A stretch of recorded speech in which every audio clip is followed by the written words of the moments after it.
Early retirement வேணுமா? Mutual ஃபண்ட்ஸ்ல invest பண்ண கால் லாபம் 9600296001.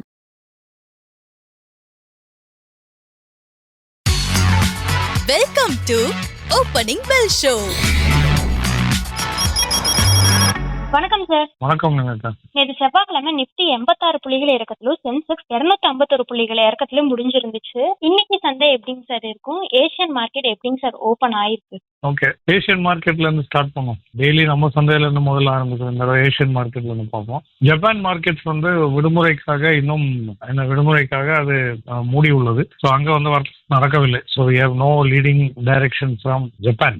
பட் கொரியன் இண்டெக்ஸ் வந்து மறுபடியும் அந்த காஸ்பி என்ற கொரியன் இண்டெக்ஸ் வந்து மறுபடியும் ஒரு புதிய உச்சத்தை தொட்டிருக்கிறது அப்படின்பதையும் அது பதிவு செய்யத்தக்க ஒரு செய்தி. ஏன்னா தொடர்ச்சியாக கடந்த ஓரிரு வாரங்களாக ஆல்மோஸ்ட் ஆல்டர்னேட் டேஸ் இது ஒரு புதிய உச்சத்தை தொடுகிற மாதிரி நமக்கு அந்த சந்தையிலிருந்து வரக்கூடிய செய்திகள் நமக்கு ஒரு பாசிட்டிவான ஒரு ஃபீல் தந்து கொண்டிருக்கிறது. அப்கோர்ஸ் நமக்கு வந்து டைரக்டா கொரியன் மார்க்கெட் எக்ஸ்போஸ் எல்லாம் கிடையாது. பட் ஸ்டில் ஏசியன் மார்க்கெட்ஸ்ல அப்படி தொடர்ச்சியாக ஒரு புதிய உச்சத்தை தொடும்பொழுது I think it lends positive feel நம்ம சந்தைக்குமே.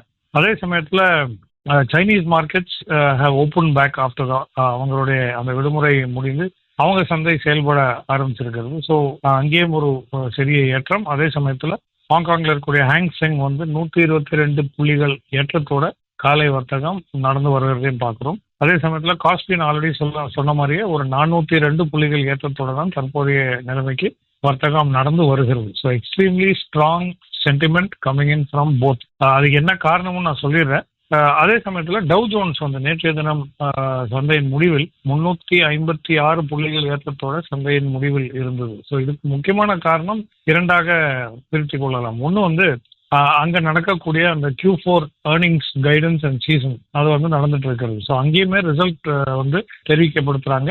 அந்த ரிசல்ட் நீங்க ஓவரால் ரிசல்ட்ஸை பார்த்தீங்கன்னா இது வரைக்குமே அனௌன்ஸ் பண்ண ரிசல்ட்ஸ் பார்த்தீங்கன்னா 85% மேற்பட்ட கம்பெனிஸ் S&P 500ல இருக்கக்கூடிய 85% மேற்பட்ட கம்பெனிஸ் வந்து ப்ராஃபிட் எக்ஸ்பெக்டேஷன், அதாவது லாபத்தோட எதிர்பார்ப்பை விட அதிகமான லாபத்தை டிக்ளேர் பண்ணியிருக்காங்க. ஸோ ஏர்ன் பண்ணியிருக்காங்க. So which I think is a very positive sentiment. அதனால தான் யூஎஸ் மார்க்கெட்ஸ் வந்து கொஞ்சம் பாயிண்டா இருக்கு. இவ்வளோ சூழ்நிலையிலுமே இந்த போர் காலத்திலையுமே அவங்களுக்கு வந்து அது சமவ் they've been able to deliver above profit expectation சொல்லும்போது அது வந்து அந்த மார்க்கெட்டுக்கு ஒரு ஏற்றத்தை கொடுக்கிறது. அண்ட் அதே தான் ஓவர் ஹேங் வந்து மற்ற ஏசியன் மார்க்கெட்ஸ் முக்கியமாக சிப் மேக்கர்ஸ் அண்ட் இந்த ஏஐ சார்ந்த ஸ்டாக்ஸ் எல்லாமே உலகமெங்குமே ஒரு ஏற்றத்தை சந்திக்கிறதுக்கான காரணமும் இதுதான். இரண்டாவது ஒரு செய்தி என்னன்னா, நேற்றைய தினம் ட்ரம்ப் வந்து புதுசாக ஒன்று பேசியிருக்காரு. அவர் சொல்லியிருக்கிறது என்னன்னா, இப்போதைக்கு ஸ்ட்ரெய்ட் ஆஃப் ஹோர்முஸ் வழியாக வருகின்ற கப்பல்களை வந்து யுஎஸ் நேவி வந்து எஸ்கார்ட் தற்காலிகமாக அந்த எஸ்கார்ட் செய்யறதை வந்து தற்காலிகமாக நிறுத்த வச்சிருக்காங்க. ஏன்னா பேச்சுவார்த்தை, ஈரான் யுஎஸ் பேச்சுவார்த்தை வந்து நடந்து கொண்டிருக்கிறது. அது கூடிய சீக்கிரம் ஒரு ஒப்பந்தத்துக்குள் முடியும் அப்படின்றத ஒரு எதிர்பார்ப்பாக அவரு சொல்லியிருக்காரு. அதனால அந்த எஸ்கார்ட் சர்வீஸ் வந்து ஸ்டாப் பண்ணி வைத்து இந்த பேச்சுவார்த்தை தொடர்கிறது அப்படின்ற சொன்ன உடனே சந்தைக்கு ஒரு பாசிட்டிவான ஃபீல். அதுவும் சேர்ந்து உலக சந்தைக்கு யுஎஸ் சந்தைக்கும் இப்போ நம்ம சந்தைக்குமே அது ஒரு பாசிட்டிவ் பூஸ்டாக நம்ம எடுத்துக்கொள்ளலாம். சரி, இது வந்து ஓவர்சீஸ் ஃபேக்டர். சரி, நம்ம சந்தைக்கு வந்தோமானால் மறுபடியும் அந்த ரேஞ்சுக்குள்ள தான் இருக்கணும். அந்த ரேஞ்சை விட்டு நம்ம எங்கேயும் போகவில்லை. நேற்றைய தினம் கூறிய போல, அதுக்கு முன்பதான கடந்த வாரத்தை கூறிய போல அந்த ஒரு கன்சாலிடேஷன் ரேஞ்சுக்குள்ள தான் சந்தை இருக்கிறது. முக்கியமாக நேற்றைய தினத்தோட ஹை பார்த்தீங்கன்னா 24,290. ஸோ 24,300 விட சற்றே குறைவு. அதே போல லோ பார்த்தீங்கன்னா 24,004, ஜஸ்ட் அபவ் 24,000. ஸோ இன்றையோடைய ஃபர்ஸ்ட் டெஸ்ட் நம்ம இது லெவல்ஸ் வைஸ் நம்ம ஈஸியாக சொன்னோம்னா மக்களுக்கும் இது மனதில் பதிய ரொம்ப எளிதாக இருக்கும். ஒன்று வந்து 24,000 புள்ளிகள் அப்படின்ற லெவலில் சப்போர்ட் கண்டினியூவாக அது டிஃபெண்ட் செய்யுமா, க்ளோசிங்கில் டிஃபெண்ட் செய்யுமான்றது ஃபர்ஸ்ட்.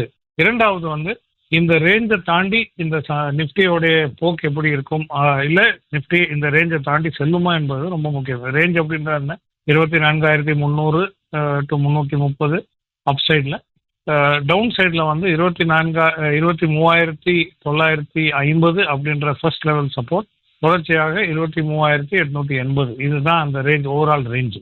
மூன்றாவது க்ளோசிங், 24,000க்கும் மேற்பட்ட ஒரு க்ளோசிங் இன்றைய தினம் கிடைத்தால் ஓகே, மறுபடியும் அந்த 24,300 டெஸ்ட் செய்கின்ற ஒரு வாய்ப்பு. அதே சமயத்தில் 24,230க்கும் மேற்பட்ட ஒரு க்ளோஸ் கிடைத்தால் 24,600 வரைக்கும் செல்லுகின்ற அந்த ரேஞ்சை விட்டு வெளியேறி ஒரு ஏற்றத்தை சந்திக்கக்கூடிய ஒரு வாய்ப்பும் சந்தைக்கு இருக்கிறது என்பது தெரிந்து கொள்ள வேண்டும். பட் அதர்வைஸ் நம்ம இன்னும் கன்சாலிடேஷன் ஃபேஸ்ல தான் இருக்கிறது. அண்ட் சந்தை வந்து ரொம்ப டைட், அந்த ஒரு 300 to 500 பாயிண்ட் ரேஞ்சுக்குள்ள தான் ஸ்டக்காக இருக்கிறது, கன்சாலிடேஷன் ஃபேஸ்ல தான் இருக்கிறது என்பதையும் தெரிந்து கொள்ள வேண்டும். சார் நீங்க கொரியன் மார்க்கெட் வந்து புது உச்சங்களை தொட்டுக்கிட்டு இருக்குன்னு சொன்னீங்களா சார், அது ஆமா. காரணம் என்னங்க சார்? ஐ திங்க் அவங்களோட ஒன்று வந்து அஃப்கோர்ஸ் இந்த பாசிட்டிவ் ஃபீல் ஃப்ரம் போரின் பிரச்சனை வந்து குறையும், கப்பல்கள் நீங்கும், எஸ்கார்ட் இருக்கிறது அப்படின்றது ஒரு புறம். இன்னொரு புறம் வந்து அவங்க வந்து சிப் மேக்கிங்ல ஒரு பெரிய ஒரு பேஸ் அவங்களுக்கு. அட்லீஸ்ட் சவுத் ஈஸ்ட் ஏஷியாவில் பார்த்தீங்கன்னா முக்கியமாக தாய்வான், சவுத் கொரியா இவங்க எல்லாமே வந்து இந்த ஏஐ அண்ட் சிப் மேக்கிங் ரிலேட்டடாக இருக்கக்கூடிய இண்டஸ்ட்ரீஸ் வந்து மிக அதிகமாக இருக்கக்கூடிய ஒரு கம்பெனி. அதே போல it is also the home of Samsung, LG, இந்த மாதிரி ஹாண்டை, இந்த மாதிரி நிறைய உலக பிரசித்தி பெற்ற பல கம்பெனிஸோடைய அது ஹோம் பேஸாகவும் இருக்கிறது. அண்ட் ஆப்வியஸ்லி இவங்களுடைய ரிசல்ட்ஸ் அண்ட் பெர்ஃபார்மன்ஸும் கொஞ்சம் ஸ்ட்ராங்காக வந்திருக்கிறது. And that I think is இதுதான் பிரைமரி காரணமாக இருக்கிறது அப்படின்றதையும் நம்ம தெரிந்து கொள்ள முடியும். சமீப காலத்தில் தொடர்ச்சியாக புதிய உச்சத்தை இன்ஃபேக்ட் தொட்டுக்கொண்டே வந்து வந்த வண்ணமாக நம்ம பார்த்து கொண்டிருக்கோம். அண்ட் அதோடைய ஃபீல் வந்து I think lot of investment வந்து அங்கே டைவர்ட் ஆகுதோ அப்படின்றதையும் என்னுடைய ஒரு திங்கிங்காக இருக்கிறது. ஏன்னா இப்போ இந்தியா மாதிரி நாடுகள்லேருந்து வெளியேற்றுறது எல்லாமே சைனாக்கு போகிறதா, யூஎஸ் போகிறதான்னு கேட்டால் கிடையாது. சவுத் ஈஸ்ட் ஏஷியன் மார்க்கெட்ஸில் இந்த மாதிரி சிப் மேக்கிங் இருக்கக்கூடிய ஒரு ஹப்பாக விளங்குகிற சவுத் கொரியா, தாய்வானுக்கு எல்லாமே ஒரு டைவர்ஷன் நடக்கிறது அப்படின்றது நம்ம இதுல இருந்து எடுத்துக்கொள்ளலாம். தட் அடிஷனல் ஃபண்ட் ஃப்ளோ வந்து டெஃபினட்டாக சந்தை வந்து ஒரு புது உச்சத்தை தொடர்றதுக்கான ஒரு ஊக்கத்தை கொடுக்கிறது. சார் எஃப்ஐஎஸ் டிஐஎஸ் பக்கம் வந்தா எஃப்ஐஎஸ் திரும்பவும் வித்திருக்காங்களே சார். ஆமா, ஒரு நாள் தான் நீங்க சந்தோஷப்படணும். இது நம்ம நேத்து சந்தோஷப்பட்டு இன்னைக்கு ஆமா. ஸோ மறுபடியும் நேற்றைய தினம் நம்ம வந்து நேற்று முன்தினம் வந்து அவங்க வாங்கியிருக்காங்க அப்படின்றது நம்ம சொன்னோம். பட் நேற்றைய தினம் பார்த்தீங்கன்னா அவங்களுடைய எஃப்ஐஎஸ் உடைய நெட் செல் வந்து 3,621 கோடி ரூபாய். ஸோ அது வந்து நேற்று முன்தினம் பையை விட அதிகமாக இருக்கிறது. நேற்று முன்தினம் பை வந்து 2,800 கோடி மட்டுமே. பட் நேற்று அவங்களுடைய செல்லராக விளங்க எஃப்ஐஎஸ் வந்து செல் பண்ணியிருக்கக்கூடிய வால்யூம் வந்து 3,621 கோடி.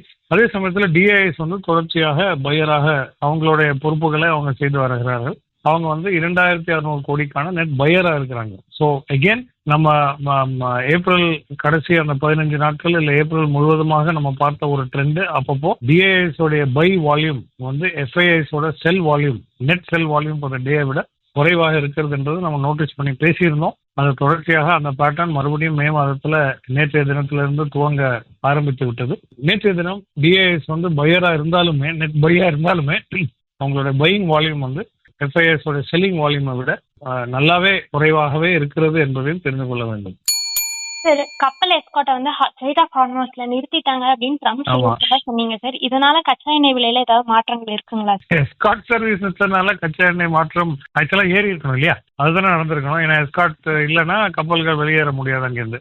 பட் அது கூட சொன்ன அந்த ப்ராஜெக்ட் ஃப்ரீடம் அப்படின்றத நிப்பாட்டிட்டு அவர் என்ன சொல்லியிருக்காரு, பேச்சுவார்த்தை இன்னும் விரைவாக வேகமாக நடந்து வருகிறது, கூடிய சீக்கிரம் ஒரு முடிவு, இந்த போருக்கு ஒரு முடிவை கட்ட முடியுமா அப்படின்றத நம்ம பார்க்கிறோம். இட் இஸ் ப்ரோக்ரஸிங் வெல் அப்படின்றத ஆங்கிலத்தில் சொல்லியிருக்காரு. ஸோ இது எங்க ப்ரோக்ரஸ் ஆகுது, யார்கிட்ட பேசுறாங்கன்றதெல்லாம் நமக்கு தெரியாது நிவேதா. இதுக்குள்ள எந்த ஒரு ப்ரூஃபுமே உலகத்துல அவருக்கு தெரிஞ்சு அவரு கனவு கண்டாரா இல்ல நிஜமா இந்த பேச்சு நடக்கிறதெல்லாம் யாருக்குமே தெரியாது. பட் அவரு சொல்ற வார்த்தையில வந்து சந்தை நீக்கங்கள், விலை நீக்கங்கள் வந்து அதன் அடிப்படையில நடக்கிறது அப்படின்றதே நம்ம தெரிந்து கொள்ள வேண்டும். இது எங்க நடக்கிறது, ஏது நடக்கிறதெல்லாம் தயவு செஞ்சு நம்மளே தேடி கண்டுபிடிக்க வேண்டிய ஒரு சூழ்நிலை இருக்கும். பட் அவர் சொல்றது வந்து பேச்சுவார்த்தை, அது போன்ல கூட நடந்திருக்கலாம், சரி இருக்கட்டும். ஸோ பேச்சுவார்த்தை நடக்கும்பொழுது டெஃபினட்டாக இந்த போருக்கு வந்து ஒரு பீஸ்ஃபுல்லான ஒரு சொல்யூஷன் கிடைக்கும். தாக்குதல் இருக்காமல் இருக்க ஒரு கூடிய சீக்கிரமே விரைவில் ஒரு முடிவு கிடைக்கும் அப்படின்ற ஒரு எதிர்பார்ப்புல கச்சா எண்ணெயுடைய விலை வந்து ஒரு சற்றே இறங்கி இருக்கிறது என்பதை கூறலாம். முக்கியமா WTI க்ரூட் வந்து $103-104 இருந்தது. இப்போ $100 கிட்ட வந்திருக்கிறது ஒரு பீப்பாக்கு. அதே சமயத்துல பிரெண்ட் க்ரூட் மறுபடியும் 108, 110, 113 போனது. மறுபடியும் $107-108 ஒரு பீப்பா என்ற லெவல்ல இறங்கி இருக்கிறது. இது பெரிய அளவில் டாலர் டேர்ம்ல தெரியலனாலும் நம்ம வந்து MCX ரேட்ஸ் நான் இப்போ சொல்லும்போது இந்த நிகழ்ச்சியை கேட்கறவங்களுக்கு இந்த வித்தியாசத்தை புரியும். ஸோ MCXல பார்த்தீங்கன்னா கச்சா எண்ணெயோடைய விலை வந்து 10,000 மேல சென்றிருக்கிறது அப்படின்றது நான் கூறியிருந்தேன். பட் முக்கியமாக நீங்க பார்த்தீங்கன்னா எம்சிஎக்ஸ்ல ட்ரேட் ஆகக்கூடிய அந்த லெவல் வந்து 9,720 ரூபா ஒரு பீப்பா என்ற லெவலில் ட்ரேட் ஆகி வருது. ஸோ ஷார்ப்லி டவுன் ஒரு 500-600 ருபீஸ் பர் பேரல் வந்து ஒரு இறக்கத்தை சந்தித்திருக்கிறது என்பதை நம்ம தெரிந்து கொள்ள முடியும். ஸோ இதுதான் இந்த பேச்சுவார்த்தை நடக்கிறது, எஸ்கார்ட் நிப்பாட்டி இருக்கிறது. இந்த பேச்சுவார்த்தை நடக்கிறதுன்ற ஒரு பாசிட்டிவ் வார்த்தையினால தான் இந்த சந்தை கச்சா எண்ணெயோட விலை இறக்கம் நடந்திருக்கிறது. ஓகே, அது ஒரு புறம் இருந்தாலும் நம்ம தங்கம் வெள்ளியோடைய விலை பார்க்கும்போது நேற்றைய தினம் தங்கம் வந்து ஒரு ஏற்றத்தை சந்தித்திருக்கு. ஏற்றம்னா பெரிய அளவில் ஏற்றம்லாம் கிடையாது, பட் அந்த $4,500 ஒரு அவுன்ஸ்லேருந்து 4,630 ரூபா அப்படின்ற டாலர் என்ற ஒரு லெவல் ஒரு அவுன்ஸுக்கு ட்ரேட் ஆகி வருகிறத பார்க்குறோம். ஸோ ஒரு $50-60 பர் அவுன்ஸ் இன்க்ரீஸ் வந்து நடந்திருக்கிறத பார்க்குறோம். அதே போல் வெள்ளி வந்து 72-73 இருந்தது நேற்று இந்த ஓப்பனிங் பெல் செய்யும்போது, ஷோ நடக்கும்போது. இதே சமயத்தில் இன்றைக்கு பார்த்தீங்கன்னா அது $74.87 பர் அவுன்ஸ் அப்படின்ற லெவலில் ஒரு ஏற்றத்தை சந்தித்திருக்கிறது. So gold and silver slightly on the increase. Copper வந்து மறுபடியும் அந்த $6 பர் பவுண்ட் அப்படின்ற லெவலில் தாண்டி ட்ரேட் ஆகிறத பார்க்குறோம். கடந்த ஒரு வாரமாக அந்த $6 லெவலை விட குறைவாக இருந்தது. மறுபடியும் அந்த ஏற்றத்தை சந்தித்திருக்கிறது. சந்தித்து அந்த $6 ஒரு பவுண்டுக்கு மேற்பட்ட ஒரு லெவலில் ட்ரேட் ஆகி வருது. ஸோ எம்சிஎக்ஸ்ல பார்க்க போனால் காப்பருடைய விலை 1,287 ரூபா ஒரு கிலோ. அதே போல 10 கிராம் தங்கம் வந்து 1,50,000. நேற்றைய தினம் பார்த்தீங்கன்னா 1,49,000 சொச்சம் இருந்தது. இப்போ வந்து 1,50,160 ரூபா 10 கிராமுக்கும். அதே போல வெள்ளி அப்படின்றது 239-240 அப்படி இருந்தது. இன்றைய தினம் 2,44,420 ரூபா ஒரு கிலோ வெள்ளி அப்படின்ற லெவல்லையும் எம்சிஎக்ஸ்ல ட்ரேட் ஆகி வரதை பார்க்குறோம். ஸோ கோல்ட் அண்ட் சில்வர் அந்த இன்க்ரீஸ், குரூட் ஒரு மைல்டான ஒரு இறக்கம். காப்பர் பிரைஸ் வந்து $6 இன்டர்நேஷனல் மார்க்கெட்ல $6 பர் பவுண்டை விட ஏற்றத்தை சந்தித்திருக்கிறது. அது மறுபடியும் ஒரு ஏற்றத்தை சந்திக்குமா என்பது கவனித்திருக்க வேண்டும். ஸோ ட்ரேடிங் ஆப்பர்ச்சுனிட்டி அங்கேயே இருக்கும். அஃப்கோர்ஸ் மார்ஜின்ஸ் அதிகம், அதுக்கு மினி கான்ட்ராக்ட் கிடையாது. எனவே நிறைய பேர் காப்பரில் ட்ரேட் பண்ண மாட்டாங்க. பட் ட்ரேட் பண்ணுறவங்க வந்து அதை கவனிக்கக்கூடிய ஒரு லெவலை தாண்டி இருக்கிறது என்பதை நீங்கள் தெரிந்து கொள்ள வேண்டும். அலுமினியமும் ஒரு உச்சத்தில் தொட்டிருக்கு இல்லைங்க சார், அதை பற்றி சொல்லுங்க. Good question. இது வந்து நம்ம ரொம்ப காலமாக சொல்லிட்டு இருந்தோம், அப்புறம் நிப்பாட்டிட்டோம் இந்த ஷோவில் வந்து அலுமினியம் பாருங்க அப்படின்றது. அலுமினியம் வந்து நேற்றைய தினம் பார்த்தீங்கன்னா ஒரு 4 வருட உச்சத்தை, அந்த லெவல் 4 இயர் ஹை அப்படின்னு சொல்கிறோம், 4 வருட உச்சத்தை அருகிலே ட்ரேட் ஆகி வருவதை பார்க்குறோம். முக்கியமாக லண்டன் மெட்டல் எக்ஸ்சேஞ்சில் பார்த்தீங்கன்னா $3,500-$3,600 பர் டன். அலுமினியம் வந்து ஒரு டன்னுக்கு $3,500 $3,600 பர் டன் அப்படின்ற லெவலில் ட்ரேட் ஆகி வருவதை நேற்றைய தினம் பார்த்தோம். இது வந்து ஒரு 4 வருட உச்சம். இது ஆல்மோஸ்ட் லைக் 4 இயர் ஹை. இங்கே பார்த்தீங்கன்னா நம்ம எம்சிஎக்ஸில் பார்த்தீங்கன்னா 370 380 ரூபா ஒரு கிலோ அப்படின்ற ஒரு ரேட்டில் வந்து ட்ரேட் ஆகி வருகிறது. முக்கியமாக இதில் வந்து ஏன் இந்த ஏற்றம் திடீரென்று அலுமினியம் ஒரு விலை ஏற்றம் அப்படின்றதே முக்கியமான காரணம் வந்து சப்ளை குறைவாக இருக்க போகுது அப்படின்ற ஒரு அச்சமும். ஏன்னா அந்த middle eastern shipping disruption strait of Hormuz மூடி இருக்கு. அந்த நாட்டிலேருந்து வரக்கூடியது, மற்ற வெஸ்டர்ன் கண்ட்ரீஸ்லேருந்து வரக்கூடியது, சவுத் அமெரிக்காலேருந்து வரக்கூடியது, இந்த மாதிரி நிறைய பொருட்கள் வந்து அந்த ரூட்ல தான் வர அங்கே பிரச்சனை நடக்கிறது. ஸ்டேட் ஆஃப் ஹார்மஸ் வழியாக நான் சொல்ல வரல, பட் அதை சார்ந்துதான், அதை ஒட்டி தான் இந்த பயணம் நடக்க வேண்டும். அதனால அங்கே ஒரு டிஸ்ரப்ஷன் இருக்கும்போது நமக்கு கப்பல்கள் வந்து சேராமல் ஒரு பற்றாக்குறை இருக்கும் அப்படின்றதையும், ப்ரைஸிங் வந்து ஸோ இதுதான் முக்கியமான காரணம். ப்ளஸ் ப்ரைஸிங் ஸ்டெபிலிட்டி அப்படின்றத நீங்கள் ஓவராலாக எடுத்து பார்த்தீங்கன்னா ஒரு $3,000 ஒரு டன் அப்படின்ற லெவலில் ஸ்டெபிலைஸ் ஆகும் அப்படின்ற ஒரு எதிர்பார்ப்பு இருக்கிறது. பட் முக்கியமாக yes, aluminium prices are going up. Supply disruptions இந்த மிடில் ஈஸ்ட் கிரைசிஸ்னால, அதாவது பெர்ஷியன் கல்ஃப்ல அந்த strait of Hormuz, Iran US நடத்துகின்ற இந்த ஒரு முடியா போர் காரணமாக அலுமினியத்தோடைய விலையும் இந்த ஏற்றத்தை சந்தித்திருக்கிறது அப்படின்றதையும் பார்க்க முடியும். ஸோ அலுமினியம் ஓகே, நான் முக்கியமாக ஒன்று சொல்ல வேண்டிய நிலையை நான் மறக்கிறதுக்கு முன்னால இதில் எம்சிஎக்ஸில் வந்து அலுமினியம் மினி கான்ட்ராக்டும் இருக்கிறது. So aluminium mega contract, aluminium mini contract. So mini contracts வந்து மார்ஜின் குறைவு, அதோட சைஸ், கான்ட்ராக்ட் சைஸும் குறைவு. ஸோ ஒருவேளை இப்போ அலுமினியம் இந்த பேச்சை கேட்டு, இந்த ஷோவை கேட்டு நீங்கள் அலுமினியம் ட்ரேட் பண்ணணும்னு நீங்கள் நினைச்சீங்கன்னா மினி கான்ட்ராக்ட் அவைலபிள் எம்சிஎக்ஸில் இருக்கிறது. நீங்கள் எம்சிஎக்ஸ் வெப்சைட்லேயோ உங்களோட ட்ரேடிங் பிளாட்ஃபார்ம்லேயோ பார்த்தீங்கன்னா அலுமினின்னு இருக்கும். அது ALUMINI அப்படின்றதாலே இருக்கும். அந்த கான்ட்ராக்டில் வந்து நீங்கள் ஸ்டடி பண்ணி ப்ரைசிங் பார்த்து அனாலிசிஸ் அடிப்படையில் நீங்கள் ட்ரேட் பண்ணலாம்.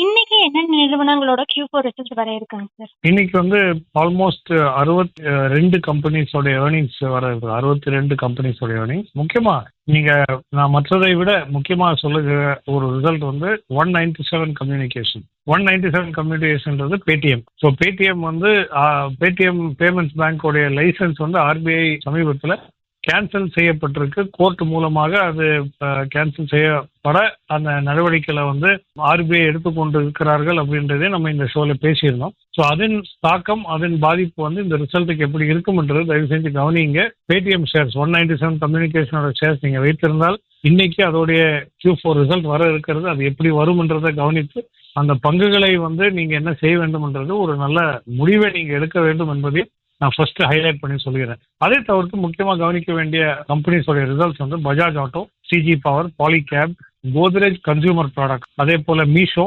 DP Fintech, Radico Khaitan, Blue Star air conditioner, Hexaware Technologies, CESC, Kansai Nerolac Paints. So Kansai Nerolac paint obviously paint கம்பெனிஸுக்கு எல்லாமே ரா மெட்டீரியல் வந்து கச்சா எண்ணெய் தான். ஸோ இங்கே வந்து ரிசல்ட் எப்படி அவங்க லாபத்தையோ எப்படி பாதிச்சிருக்கிறது, ரெவன்யூ எப்படி பாதிப்பு கொடுத்துருக்குன்றதையும் இதை பார்த்தா நமக்கு தெரிஞ்சிடும். ஸோ பொதுவாக எல்லா பெயிண்ட் கம்பெனிஸுமே இப்படிதான் பாதிப்பு அவங்க ஃபேஸ் பண்ணியிருப்பாங்க. ஸோ இந்த கம்பெனியோட ரிசல்ட் கவனிக்கிறது வந்து நமக்கு ஒரு டைரக்ட் அண்டர்ஸ்டாண்டிங் வந்து கிடைக்கும். அதே போல Aptus value housing and south Indian bank இதோட ரிசல்ட்ஸ் எல்லாமே இன்னைக்கு வர இருக்குது. இதை தவிர 62 ரிசல்ட்ஸ் இருக்கிறது. தயவு செஞ்சு கவனமாக இருங்கள். இன்னைக்கு என்னென்ன பங்குகளை கவனிக்க வேணும்? நேற்றைய தினம் ஹை டெலிவரி எங்கெங்க நடந்திருக்கிறது அப்படின்றத ஃபர்ஸ்ட் நம்ம பார்க்க போறோம். கேஷ் செக்மெண்ட்ல பெரிய அளவில் ஹை டெலிவரி நடந்திருக்கிறது. GAIL, Britannia, Apollo hospital, Nestle India, Naukri, Kotak bank, Crompton, Godrej commercial property, Laurus labs, Hindustan Unilever. அதே சமயத்தில் லாங் பில்டப் F&O செக்மெண்ட்ல வந்து பார்த்தீங்கன்னா ஏறக்குறைய ஒரு 60 பங்குகள் அங்கே வந்து பெரிய அளவில் லாங் பில்டப் நடந்திருக்கிறது F&O செக்மெண்ட்ல. So expectation of price rise இந்த நியர் ஃபியூச்சர் அப்படின்றத சொல்லலாம். இது வந்து F&O டேட்டாலேருந்து நம்ம எடுக்கிறோம். ஸோ அங்கே நடந்திருக்கக்கூடியது VDI, Motilal Oswal financial services, 361, LTM, Mankind pharma, Yes bank, Angel One, CG power, HDFC, AMC.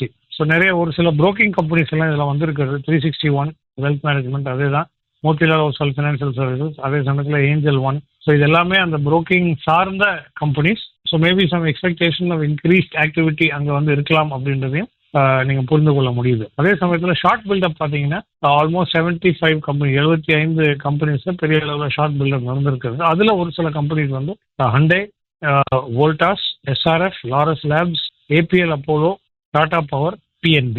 High buildup long buildup, short buildup பெரிய வித்தியாசம்லாம் கிடையாது. ஒரு 10 பங்குகள் மட்டுமே, அந்த நம்பர்ஸ் கவுண்ட் எடுத்தீங்கன்னா 10 பங்குகள் மட்டுமே வித்தியாசம்.